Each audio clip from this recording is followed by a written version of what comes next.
Պարոն Սաֆարյան, ձեր տված պատասխանները ինձ չեն բավարարում, 50 առաջարկի մարտվել եք և մի քանի հարց այնամենև հիմա էլ եմ ուզում բարձրացնեմ։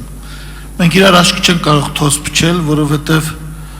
դու գիտեք այսօր նավթի առևտուրը սկսվեց $37, գազը բնական $85 է առանց տրանսպորտավորման, համաշխարհային գինը այսօր։ Ուզում ձեզ ասել, որ 2014-ի հունիսի համեմատ $137-ից նավթն իջել է 37-ի։ Եթե 2014-ի հունիսի գներով մենք հանրապետությանը պահանջվող վառելիքը ներմուծելու համար $1 միլիարդ կարիք ունեինք ներմուծումների մեջ, հիմա հերիքա $420 միլիոն։ Հիմա առաջանում է էկոնոմիա, $586 միլիոն։ Հանրապետության առևտրական բալանսը դրա հետևանքով արագորեն բարելավվում է։ Բարելավում բառը վերցնենք ճակերտների մեջ, որովհետև դա մի քիչ բան է։ Հիմա ինչի տնտեսությունը չի աճում, ինչի են աճի տեմպերն ընկնում, ինչու են մեր պայմանագրերն այնպես, որ գների այդպիսի կատաստրոֆիկ անկումը որևէ բանի չի բերում բարելավման։ $100 միլիոն -3% աղքատություն է, $600 միլիոն էկոնոմիա նշանակում էր 18%-ով իջեցնել աղքատությունը։ Սա ով պիտի պատասխան տա սրա համար, ինչի է տնտեսությունը սպասում 2%, ինչի չի սպասում 12% աճ։ Իմ երկրորդ հարցը կուտակայինն է վերաբերում, այստեղ նստած է փոխվարչապետը կուտակայինի հեղինակներից մեկը, ես անընդունել եմ համարում, ես հարցնում եմ, ասում եմ, ինչ են եղել այդ փողերը, ինչու բյուջետային ուղերձում հարցնում եմ, չկա այդ կուտակայինի ներդրումները, ինձ պատասխանի մեջ գրել եք նայեք այդ ընկերությունների էջը, այդ ընկերությունների էջը ես չեմ ուզում նայեմ, ես ուզում նայեմ պետական փաստաթղթում, դրանից մենք այդ օգուտը ստացանք և այն մարդիկ, որ դա ներբողում էին այստեղ, գովում էին, պատասխան տալու են, թե չէ։ Ինչու է այդ կուտակայինի որոշում ընդունելուց հետո հանրապետության տնտեսական աճի տեմպերը կտրուկ անկում ապրում։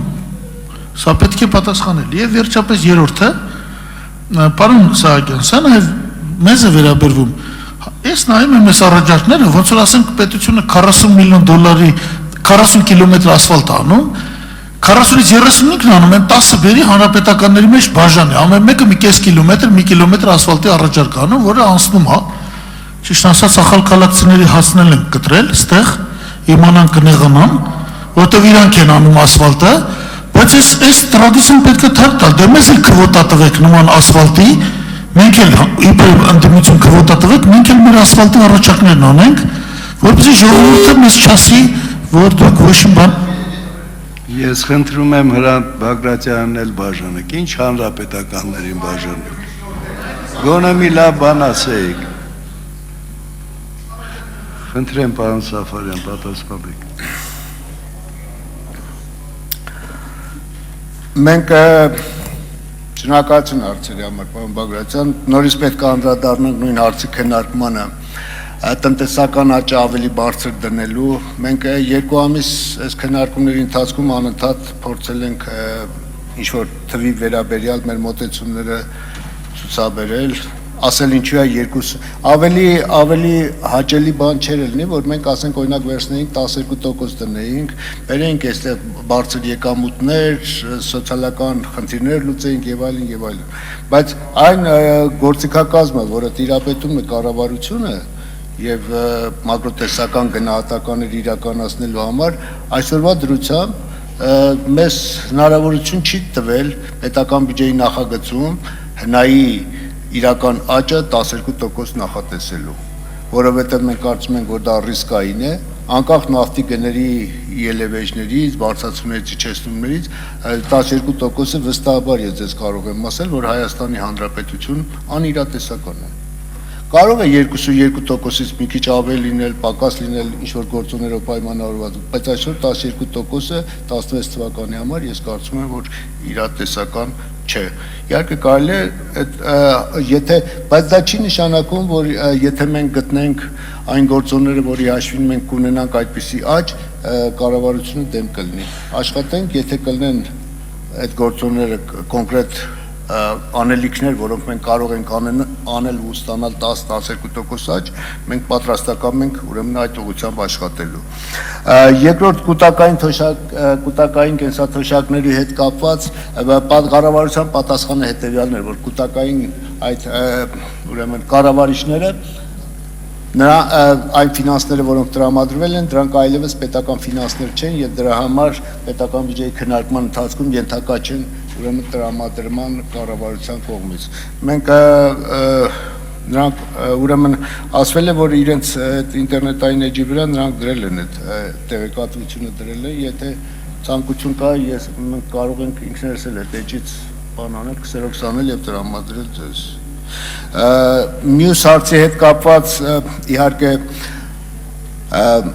պետական բյուջեի քննարկումները, առաջարկությունների կատարումը եւ ընդունումը իհարկե միշտ կարելի է քննարկել ձևաչափը ինչպես լինի, այսինքն ձեր ասածը ինչ ձևով պետք է իրացվի, միգուցե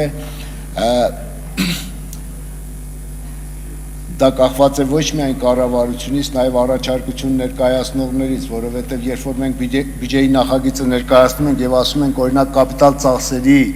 նկատմամբ կամ շինարարության նկատմամբ դա կլինի ասֆալտ, թե դպրոց, սկզբունքը սա է, որ պետքա սկսվածը ավարտվի, սկզբունքը սա է, որ ենթադրենք պետքա, չգիտեմ, որոշակի 20-30 միլիոն դրամ գումար չդրվի, բայց հետո պարզվի, որ դա միլիարդներ արժեն, որպեսզի չփոշյանան։ Եթե այդ շրջանակներում առաջարկությունները արված, պարոն Բագրատյան, դրանով հավանականությունը մեծանում է առաջարկություն ընդունելու։ Եթե կա այլ մոտեցում, օրենսդրորեն կարգավորելու, ինչ-որ քվոտա սահմանելու, այդ օրենսդրական նախաձեռնություն լինելու դեպքում կարելի է քննարկել, այսքանը որպես պատասխան։ Շնորհակալություն։ Արձագանքի համար Հրանտ Բագրատյան։ Պարոն Սահակյան, սա ձեզ էլ է վերաբերվում այս բյուջեի բանով, ես բարձրացնում եմ շատ լուրջ հարց։ Եթե մենք պիտի քվոտավորենք ասֆալտի կիլոմետրով կամ շինմոնտաժով այսքան կապիտալ ներդրումներ, ապա ասեք որն է ընդդիմության քվիտան, որ մենք ընտրողների հետ հանդիպելիս ընտրողները չասեն դու ընդդիմություն ես, ինչ կարաս անես որ։ Իսկ իրականությունը ես ասեմ Պավել Սաֆարյանին ու իմանաք, օրինակ Պարոն Սաֆարյան, աշխարհի երկրների մի զգալի մասում, օրինակ Շվեդիայում, օրինակ Գերմանիայում, եթե падգամավորը ասֆալտի գործը իր վրա է վերցնում, ուզում մի կիլոմետր ասֆալտ անի, ապա ինքը պարտավոր է ամբողջ բյուջեն նորից գրած ներկայացնի, ամբողջ բյուջեն։ Ինքը պարտավոր է ցույց տալ որտեղից պետք է այդ փողը վերցնի։ Անթույլատրել եմ համարում, երբ որ մեծամասնությունը ստեղծել է կառավարության մեծամասնության այս փոխհարաբերության ձևը, երբ որ դուք իրանց ասում եք, այսքան ասֆալտ գրեք, մենք այսքան էլ կանցկացնենք ու ցույց կտանք, որ իբր ձեր ասածն արել ենք։ Սա անթույլատրելի է։ Պարոն Բագրատյան, աշխարհի փորձը անկեղծ ասած մի քիչ տիրապետում ենք, այնպես չի որ ամբողջ աշխարհն է այդպես։ Կան երկրներ, այո, համաձայն եմ, կան երկրներ, որտեղ երբ որ մի առաջարկություն ներկայացվում է, այդ առաջարկությունը քննարկման ենթակա դառնում է պարլամենտում այն ժամանակ, երբ որ նաև աղբյուրն են ներկայացնում այդ ծախսը կատարման։ Բայց դա իհարկե, ասենք օրինակ, բանի ԱՊ-ի երկրներում ես այդպես երկիր չգիտեմ, որ այդպես օրենսդրություն ունի։ Չէ, բայց աշխարհի մեջ են մտնում, էլի ԱՊ երկրներն էլ են մտնում աշխարհի մեջ։ Այսինքն կան երկրներ, որ ձեր ասած սկզբունքը կիրառում է։ Հիմա ես օրինակներ բերեցի, կոնկրետ 16 թվականի բյուջեին հետ կապված։ Ասեցի 37 հատ օբյեկտ է կրթական, Բագրատյան, որից 35-ը անցյալ տարի, նախանցյալ տարի սկսած օբյեկտներ են, որոնք պետք է շարունակվեն, փողը դրել են, եւ որից 31-ը պետք է ավարտվի։ Հիմա սրա վերաբերյալ որպես սկզբունք ընդունել է թե անընդունել, թե նոր օբյեկտներ պետք է դնենք։ Այսինքն, եթե հարցը ես ընդունեցի ձեր հարցադրումը, որ իրոք խնդիրներ կան այդտեղ, բայց կոնկրետ երբ որ անդրադառնում ենք 16 թվականին, ես նորից եմ կրկնում այդ թվերը, 37 կրթական օբյեկտ, որից 35-ը սկսվել են նախորդ տարիներին վերանորոգման աշխատանքներ, որից 31-ը հաջորդ տարի ավարտվելու է։ Չանենք, թողենք նոր օբյեկտներ սկսենք անել։ Այսինքն ցուցակը որոշվել է շրջանակներում եւ անկախ այն հանգամանքից թե առաջարկությունը, չգիտեմ, նույն Տիկին Բիշարյանի առաջարկություններից մեկը ընդունվել է, չնայած վստահ ենք, որ ինքը դեմ է քվեարկելու, բայց այս սկզբունքի մեջ տեղավորվում էր։ Այո, նախորդ տարիներից սկսած դպրոցական օբյեկտը։